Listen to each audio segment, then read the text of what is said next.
So I was kind of like on my own searching. And I mean, year after, and I read book after book, self-help books, book after book, over 100 books I know. And eventually, one of these ideas kind of caught on with me, and that was the idea of cosmic consciousness.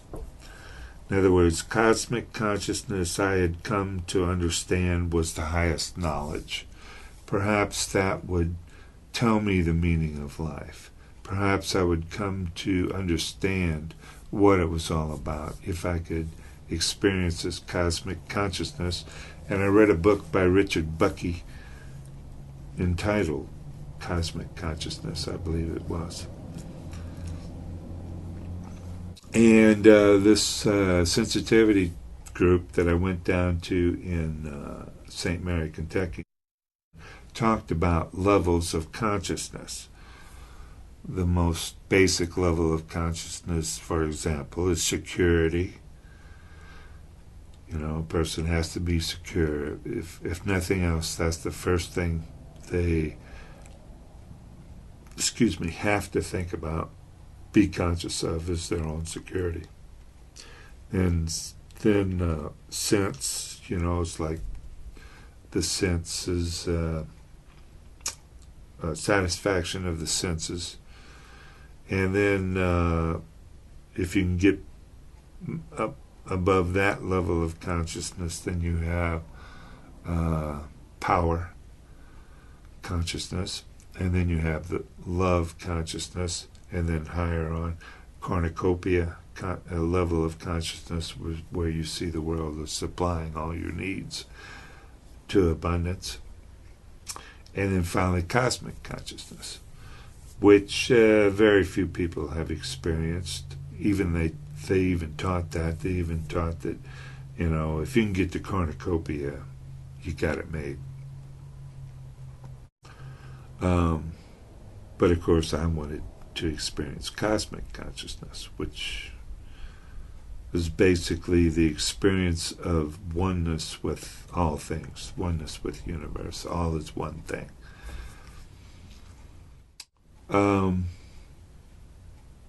That was the concept, okay? But there's a difference between knowing the concept and actually experiencing it, and very few people in history and currently living, as far as I can tell, have experienced cosmic consciousness.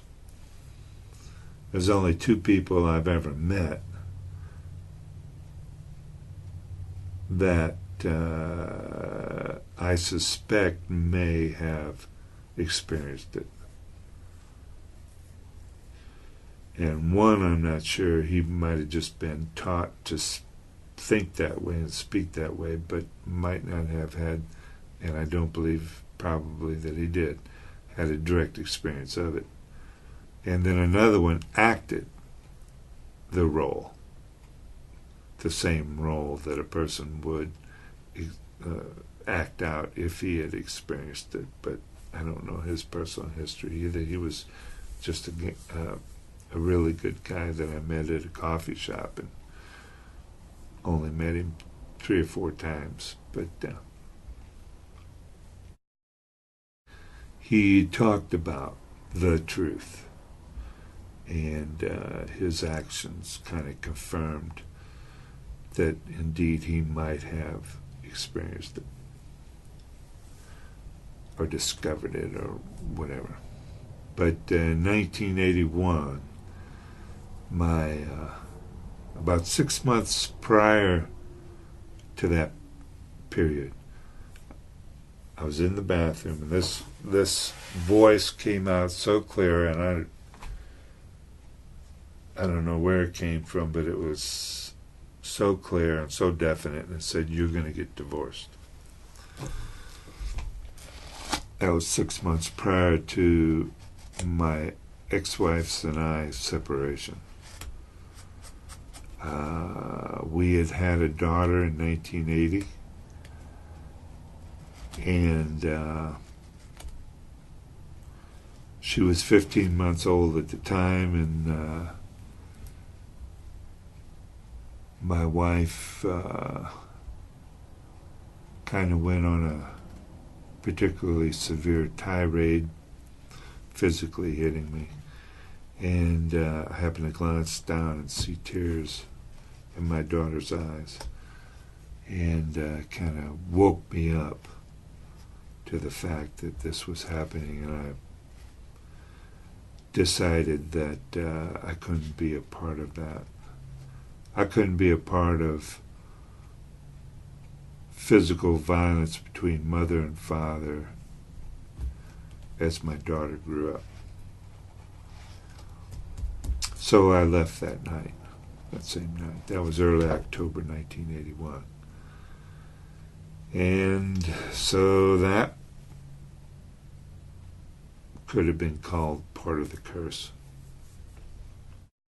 Because not only did I separate from my wife, but we were living in California. I was still in the Army at that time. My wife took my daughter back to Illinois, where my wife's parents lived. And basically I never saw my daughter again.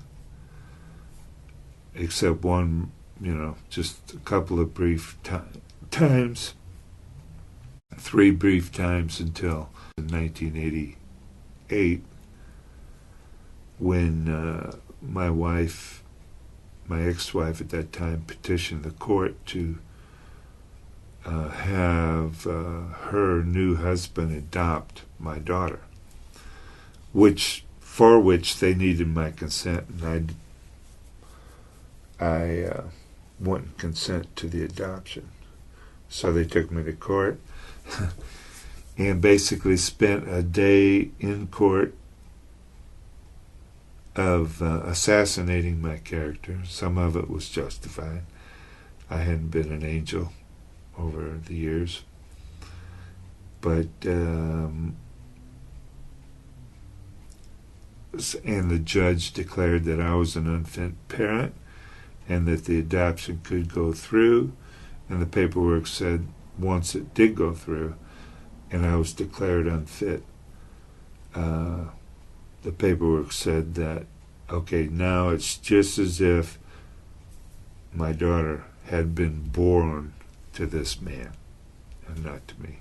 And I have no parental rights anymore. I have no right to visit my daughter at all. So that was part of the curse. And this stuff started adding up. I mean, accumulating, and especially the loss of my daughter. And then in 1981, shortly after my wife left and went back to Illinois, believe it or not, I was sitting in the house. It was a double-wide mobile home. I was sitting in the house listening to a tape recording that I had made earlier. I don't remember how much earlier, 6 months, something like that. And I was alone in the house, and it was very quiet in the house, kind of dark. I maybe had a light on, one light.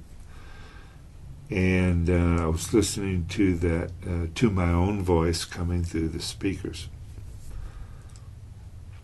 talking about the oneness principle, this idea of cosmic consciousness. And all of a sudden, I got it. I had a direct experience of cosmic consciousness. I saw the truth of how everything is one thing.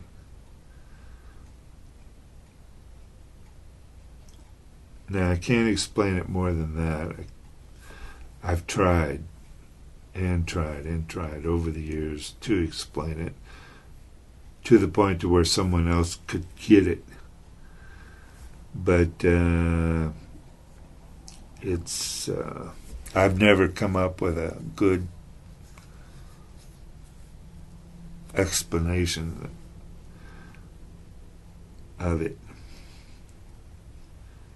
Even though shortly after that, I started writing a book. I wrote a 60,000 word manuscript that I entitled Awakening to Mastership, because now, having experienced it all, the highest knowledge, and knowing that I knew it now, I indeed had become the master, right?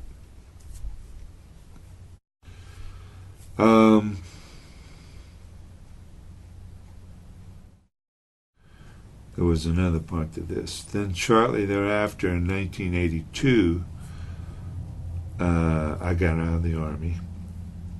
I figured it would have been nice to go 20 years and then retire out of the Army, but I knew I was going to get rifted, which is a reduction in forces regulation. This is part of the curse. Reduction in forces regulations, which they would have forced me out. Perhaps like 16 years service with maybe $1,000, no retirement. I had a buddy that they did that to, and I saw other guys get the axe. So I got out early, figuring, well, I'll try, after 11 years, I'll try to transition into civilian life. Get out early, transition into civilian life. But when I got out, there were no flying jobs. I was a pilot in the Army. So there was no work in my field. And in my field, all my training, education, and experience went out the window because there were no flying jobs. And I insisted on staying there in California. I suppose I could have gone down to Louisiana and flew PHI, Petroleum Helicopters Incorporated, and fly the workers back and forth from the coast to the oil rigs out in the Gulf of Mexico. But I didn't want to leave California, and suffered because of it. Financially, I went broke. I mean broke. Was evicted, lost my car, repossessed, and struggled and struggled and struggled to where finally I had